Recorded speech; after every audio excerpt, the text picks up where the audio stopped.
Dans le monde, il y a eu beaucoup de morts. Certains n'ont perdu qu'une jambe, un bras, une phalange et même peut-être un petit bout d'orteil. Et pourquoi? Mais parce qu'ils n'avaient peut-être pas à mettre leur nez là où il fallait pas. Donc ils ont été coupés.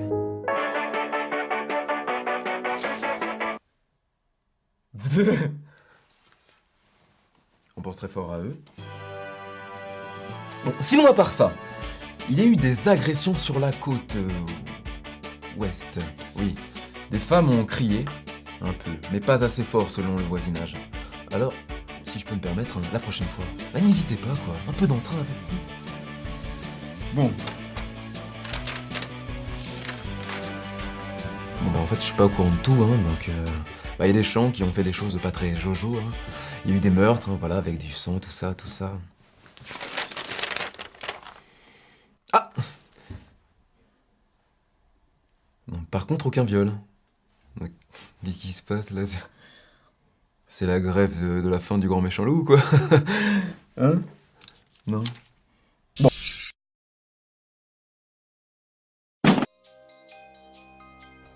Notre médiateur vient de démissionner. Il nous faut du sang neuf. Il y en a un petit peu sur la veste, là. Ah, la peur. La peur est quelque chose de très aléatoire. La peur, dans le fond, c'est juste un cri. En revanche, l'angoisse, elle se propage. L'angoisse vous étripe et elle se serre au fond et grandit à l'intérieur. Elle naît dans les images. Peut-être. N'empêche que ça fout la merde. Le peuple fout la merde. Qu'est-ce qu'il a d'autre à foutre, le peuple, que de regarder la télé? Comment est-ce qu'on pourrait maintenir leur attention autrement? Ce n'est pas compliqué. Nous allons régler le problème de la manière la plus légale qu'il soit et faire élire une nouvelle loi. Oui. Tout citoyen devra désormais considérer la télévision comme obligatoire et son programme comme incontournable. Vous serez à l'antenne tous les deux, tous les soirs. Excusez-moi, en fait, moi, je postule pour un poste d'avocate. Je sais pas, je me suis peut-être trompée d'établissement, mais il semblerait qu'il y ait un petit malentendu. Mademoiselle Lacroix. Irène Lacroix. Effectivement, c'est bien moi. Du coup, maître Lacroix, puisque je suis avocate. Avocate, journaliste, on ne va pas commencer à jouer avec les mots, mademoiselle, parce que je suis experte en nom d'oiseau. Ah oui. La bécasse. À vous.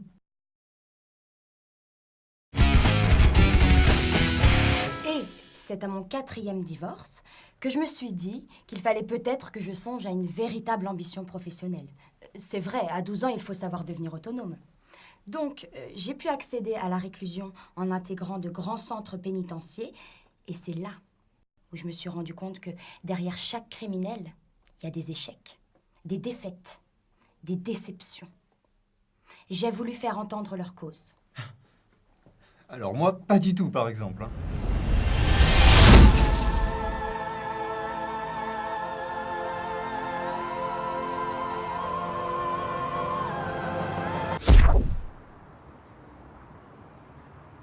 Ah, c'est vrai.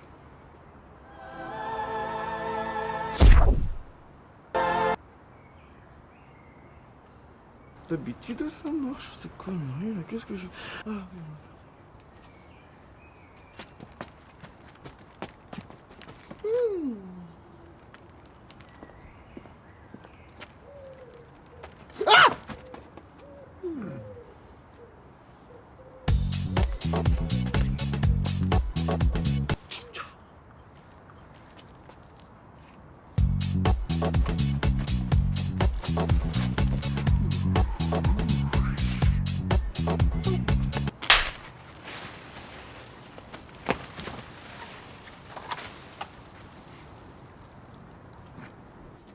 Et vous êtes qui?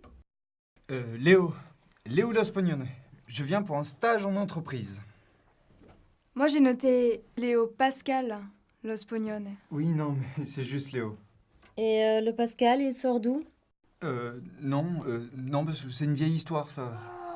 Pascal, calme-toi, détends-toi et respire. Mudra Soham, Mudra Soham. Répète après moi.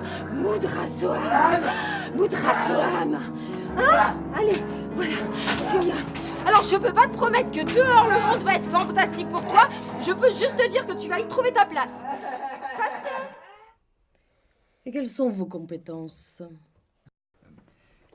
Je suis quelqu'un de motivé, d'avenant et de dynamique qui recherche avant tout une certaine stabilité.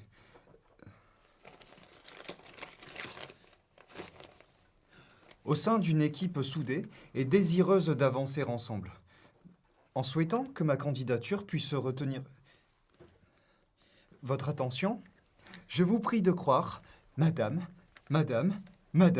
et puis monsieur qui est mort, à l'expression de mes salutations les plus dégingandées.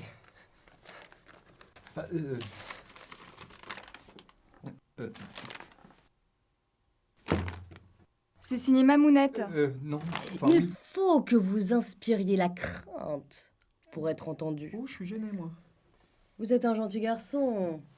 Ça se voit. Et ça me débecte. Un peu trop gentil pour être sain. J'attends de vous que vous rencontriez l'autre qui somnole. Séraphine? Alors, vous êtes le patron d'une centrale nucléaire. Et vous souhaitez faire des tests sur les avancées scientifiques en matière de radiation. À droite de la centrale, l'océan. À gauche, un petit village peuplé d'habitants qui, pour la plupart, n'ont jamais quitté ce village. Jamais. Qu'est-ce que vous faites? Facile. De deux choses l'une. Soit je choisis de diriger les radiations vers la mer. Mais alors à ce moment-là, ça voudrait dire qu'il faudrait que j'engage toute une équipe de plongeurs pour qu'ils examinent tous les poissons. Mais bon, à la base, niveau couleur et motif, les poissons, c'est le bordel, alors on va... On accélère du rythme! Voilà, et c'est là où je voulais en venir. À ce moment-là, je vais voir les habitants de ce village. Je prends le temps de leur expliquer le projet, je bois des canons avec eux pour les mettre en confiance, vous voyez, et quand je les sens chauds, je leur fais signer une petite décharge. Ni vu, ni connu.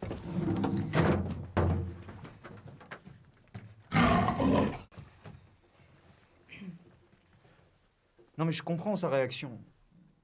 C'est toute la beauté du débat. Non, je sens qu'on va faire du bon boulot ensemble.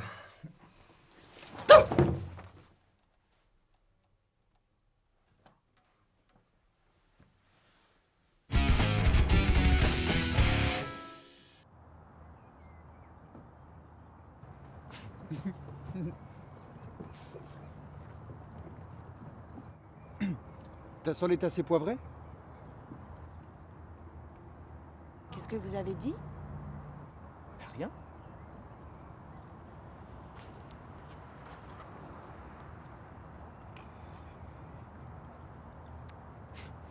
Moi j'aime bien. Ah, j'aime bien. Moi j'aime bien quand ça croustille un peu.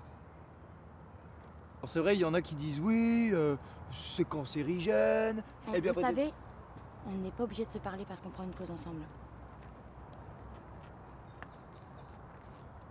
Ça va, c'était juste pour faire connaissance, hein.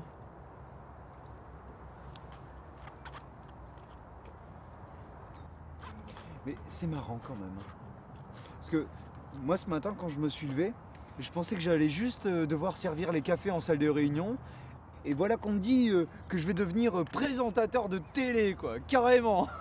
La vie c'est dingue, hein, Oui, vous trouvez dingue, pas? oui, dingue. Ah ouais, c'est dingue, quoi, dingue. Dingue. Et vous avez déjà fait de la télévision, vous? Hein? Vous avez déjà fait de la télé? Parce que franchement, ça vous va bien. Hein. J'entends par là que vous avez l'air d'être assez télégénial. L'avantage, c'est qu'à l'antenne, j'aurais pas à me retenir de vous foutre des claques. Ouais, c'est vrai.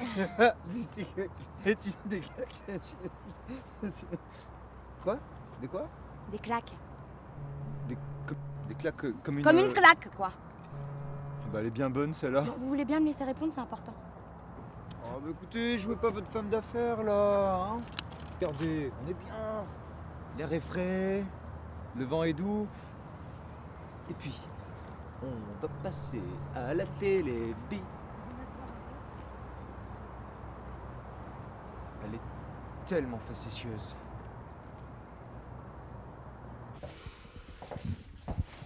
Mon avocat, je veux voir mon avocat. Mais enfin, Baltrap! Mais calmez-vous enfin! Maître Everman est à rendez-vous actuellement. Il vous recevra ultérieurement dans quelques instants. Attends. Je détiens des informations de la plus haute importance. Vous avez raison, Baltrap. Cependant, Maître Everman est à rendez-vous actuellement. Il vous recevra ultérieurement dans quelques instants. Pour tout vous dire, j'ai l'intime conviction que beaucoup de choses sont en train de changer. Pas ici, pas maintenant, mais là, tout autour. Loin de moi l'arrogance de m'auto-proclamer écho d'une génération brandissant l'étendard de la République. Non, ça n'est vraiment pas mon truc. C'est pourquoi j'ai décidé, juste avant l'obtention de ma Légion d'horreur, vous pouvez le noter, de défendre une conviction humaine plus qu'un devoir professionnel. Au fond, il n'y a jamais eu de justice. Selon le côté d'où l'on se place, rien n'est juste. Rien ne l'a jamais été. Tout ce qui pourrait l'être n'est que mise en scène. Quel est votre avis personnel sur la question? Nous faisons un très vieux métier, vous savez. Peu d'entre nous aujourd'hui peuvent en témoigner, mais de ce que j'ai pu entendre par-ci, par-là, il semblerait que pour chaque crime, ils inventaient une nouvelle loi. Puis finalement, ils l'annulaient, parce que l'opinion l'a jugé trop sévère. Et oui, finalement, il la remettait l'année d'après. Sauf qu'entre-temps, d'autres nouvelles lois avaient été votées, et allaient à l'encontre de l'ancienne nouvelle loi. Un bordel sans nom, leur truc. C'est grâce à vos grandes convictions politiques que vous êtes devenu un grand ténor du barreau. Non, moi c'est différent. Depuis que je suis gamin, j'ai toujours été le dernier des enculés. C'était donc Irène Lacroix en duplex depuis les bureaux de Maître Everman, qui aura répondu, je l'espère, à toutes les questions que vous vous posez concernant l'avenir de notre si beau pays. Sans transition, et je le dis uniquement parce que j'ai toujours rêvé de le dire dans un contexte adéquat, je voudrais signaler la disparition de Franz Hermuth, un des plus grands violeurs en série de la région qui aurait apparemment disparu depuis plusieurs semaines. On avance d'ores et déjà à l'hypothèse d'un enlèvement, ou d'un kidnapping, ou d'un rapt. Oui, bon, en tout cas, il n'est plus là, quoi. Franz Hermuth mesure 1m80, 70 kg. Il a un tatouage d'un poisson qui pique sur l'avant-bras, et selon sa maman, il répondrait au doux sobriquet de Fritzouille. Si vous vous faites violer par Fritzouille, ça peut arriver. Merci de nous le faire savoir.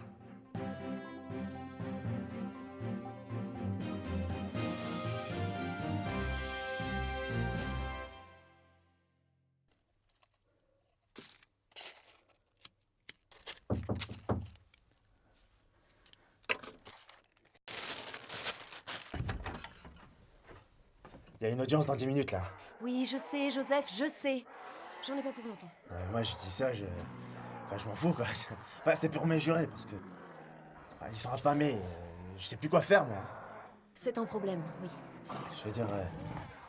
Si vous pouviez être un tout petit peu plus salope et appliquer des sentences un peu plus lourdes, ça m'arrangerait quoi. Ok. Pourquoi il est jugé aujourd'hui, le gars? Jardinage. Ah mais Loulou, c'est pas aujourd'hui que vous allez vous protéiner la gueule, hein? Vous auriez pas un petit bout d'os par hasard à ronger? Je suis fatiguée, Joseph. Ça suffit! Sortez d'ici maintenant! Et qu'est-ce que c'est que ces nouvelles libertés? Dehors!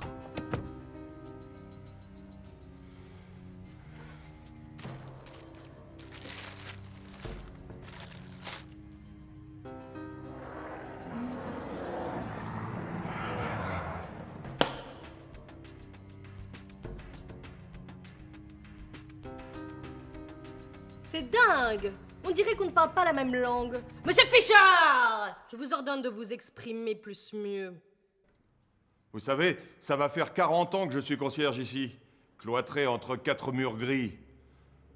À mon âge, on a besoin d'air frais, vous comprenez? ne serait-ce que pour aérer les bronches.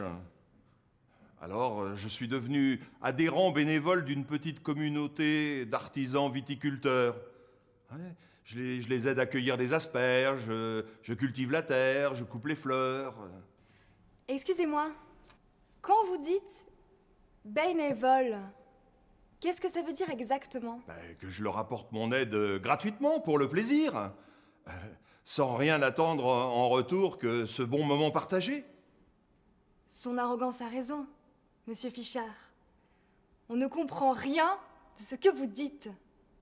D'ailleurs, j'aimerais qu'on revienne un petit instant sur cette histoire de asperge. Qu'est-ce que c'est qu'une asperge, pour commencer? Eh ben, c'est comme un navet, vous voyez, mais... Non, enfin, c'est pas exactement comme un navet, non, non. C'est plus long, voilà, plus vert, c'est bio, c'est bien. Sans vouloir vous offusquer votre arrogance, je pense qu'il est inutile de poursuivre. Cet homme, ce monsieur Fichard, que j'ai l'occasion de défendre aujourd'hui, est un homme. Un homme qui, à côté de ses heures de travail, éreintantes, fatigantes, cultive. Il cultive. Pourquoi pas? Mais il cultive quoi? Il cultive des mensonges subtilement dissimulés derrière un ersatz de sensiblerie gastronomique. Ouais, c'est vrai, je l'ai vu ça, je l'ai vu. Je n'ai pas terminé. Oh ma gueule. De telles accusations envers l'un des nôtres méritent une certaine parcimonie. Mais il se trouve que mon ami Baltrap, notre Balzac de la Barbaque, a vu de ses yeux vus les fameuses plantations de notre ami Titou les pouces verts. Tout ce que je peux dire à l'audience, c'est que ça n'est pas des asperges. Ouais, c'est vrai, je l'ai vu ça, je l'ai vu, c'est vrai. Hein, plein partout, hein, des fleurs à la con, des tiges, des pétales, des pépins. Ouais, je l'ai vu, j'ai vu ça. Ouais, partout, c'est vrai.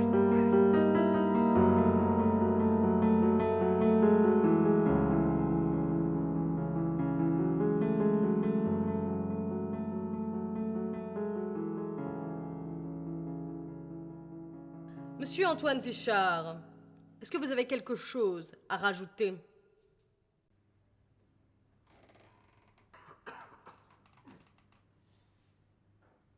Il n'y a rien à ajouter, votre arrogance. C'est un menteur, hein? Un vilain petit menteur, au très long nez de menteur, menteur, menteur, menteur. Il faut le brûler. Écoutez, je vais vous dire une chose. Voilà, ces fleurs semblent avoir des propriétés particulières. Déjà, il y a des épines sur la tige. Croyez-moi, quand on passe le doigt dessus, ça pique. Et puis deuxièmement, elle est très acide, beaucoup d'acidité. La première fois que j'en ai planté, j'ai retrouvé des lombrics morts partout. Alors, on peut considérer qu'il y a meurtre là, non? Nul n'est censé ignorer la loi. Bordel de merde. Vous voyez ce nez? Il flaire. Et il flaire quelque chose qui fouette. Ça fouette le complot. Vous êtes combien sur ce complot? Faites attention, Fichard. M'approche actuellement du visage ébobé de Monsieur Lascar. Fichard. Fichard? Ouais, Fichard. Bah, d'accord, Fichard. Alors comme ça, vous êtes un petit grigou, monsieur... Non, moi je suis le concierge. Ah oui, ah d'accord, ah oui, c'est vrai. M'a-t-on dit qu'il ne faut pas jouer sur les mots? Rapport aux oiseaux... Le colibri. Ah ben, voilà, le colibri, excellent, il a compris, check. Vous allez m'expliquer ce que vous êtes en train de foutre? C'est de l'investigation documentatoriale, je vous ferai dire. Je suis content parce que d'habitude, c'est pas un mot facile à dire, mais là, ça va, c'est passé, non? Investigation documentatoriale. Yes.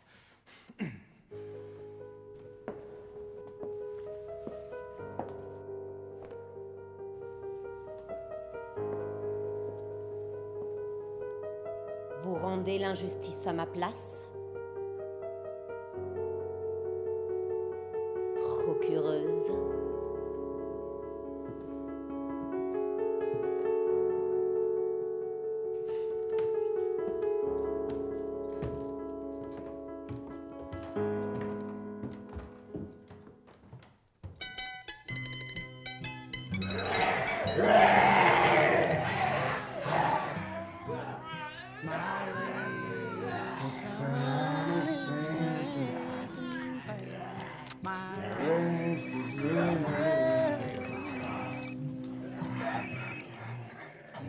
Ouais.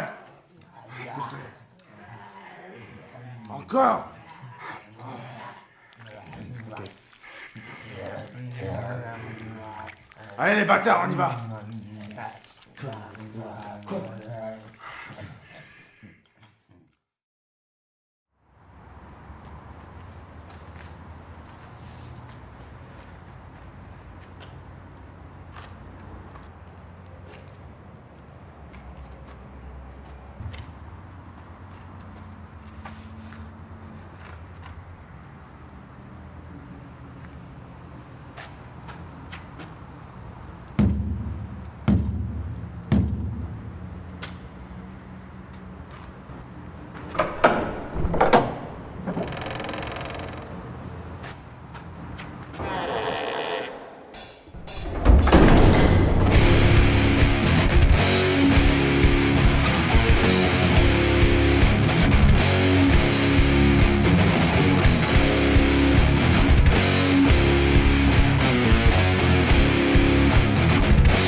Sans trop vous déranger, est-ce que je pourrais être fixé sur mon avenir proche? Est-ce que je vais mourir? Est-ce que je vais pas mourir? Voilà, que j'ai le temps de me faire à l'idée, quoi. 2 minutes.